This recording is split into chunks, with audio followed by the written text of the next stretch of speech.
Today we're going to talk about bone fishing from a paddleboard. And the first thing that we want to talk about is what kind of paddleboard is best for bone fishing. This happens to be an airborne FishDeck, which we've been fishing off from. And you'll notice right away certain things about this board. First of all, it's an inflatable, which makes it very, very portable. Second of all, it's about 6 inches thick, so it carries enough air to make it a very shallow draft paddleboard. It only draws about 2 inches of water. The next thing is the length is 10.5 feet, which provides enough air so that you can carry enough gear with you to enjoy yourself while you're out there. And finally, it's 34 inches wide, and most conventional paddleboards are 30 inches wide. The extra width makes it more stable when you're fishing. It allows you to stand up and cast with more confidence. Another thing you'll see is that it has attachments so that you can tie down a cooler, which is very important because if you're fishing all day, you want to have something to sit down with, sit down on, and you want to have something to put your gear in.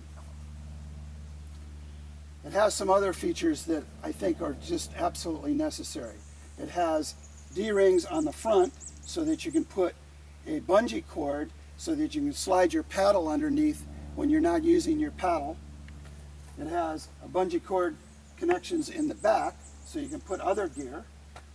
And then there's two important things that we have added to this system that we think are very important.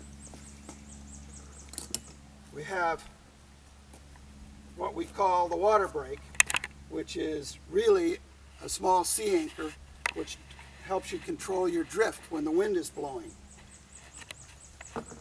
And we have what we call the pin glide, which is a pole that sticks out back because you can't use your conventional fins, which generally run about 8 to 8.5 inches deep.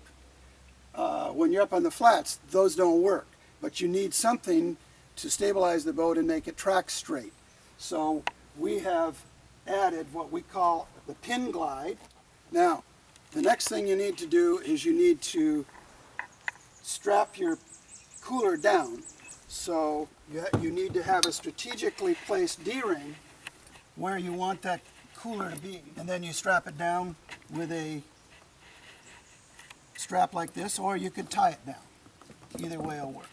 The next thing you need to know is if you're going to sit on the cooler, you'll need a double-bladed kayak style paddle. It works very well, and you can move very quickly from one spot to the other while you're sitting down. You can also use it standing up, but if you plan to paddle a lot while you're standing up, to be most effective, you're going to need a stand-up paddle. Personally, I prefer to use the double-bladed kayak paddle, and then I can, when I stand up, I just use it as a stand-up paddle. Thank you. Okay, let's talk about anchors.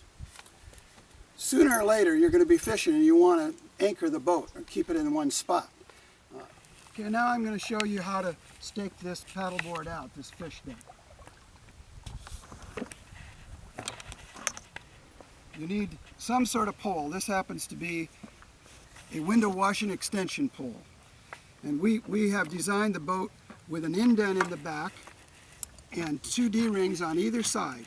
So as all you do to stake it out is just drive your pole into that space and you're staked out. So that at that point you can grab your rod and you don't have to worry about floating away or being blown away. But sooner or later you're going to get to a place where it's a very hard bottom and maybe the anchor pin doesn't work. You can't drive it into the hard bottom, and then you're going to need a conventional anchor.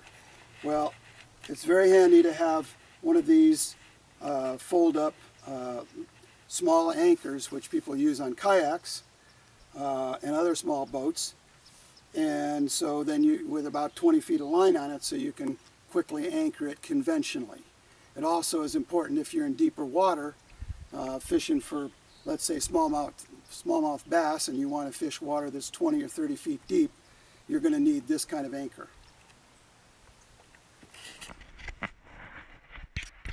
Okay, we've covered a lot of ideas on the land.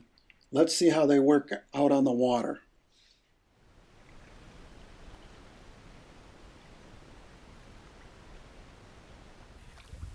The next thing I'd like to show you is the use of what we call a water brake. On a windy day, when you want to slow the boat down so you don't overrun the fish, you just throw these in the water like this.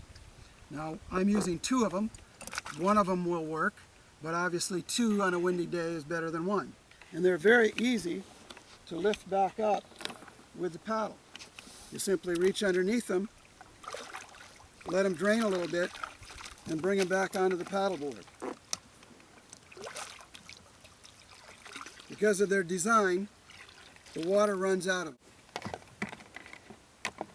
You can make them yourself, or you can buy them from Airborne. Okay, I'm going to show you how you can step off this boat and tether it behind you. Just paddle into a spot where you see fish, put your paddle down. You have the tether already on your body. Attached to the front of the boat. You step out.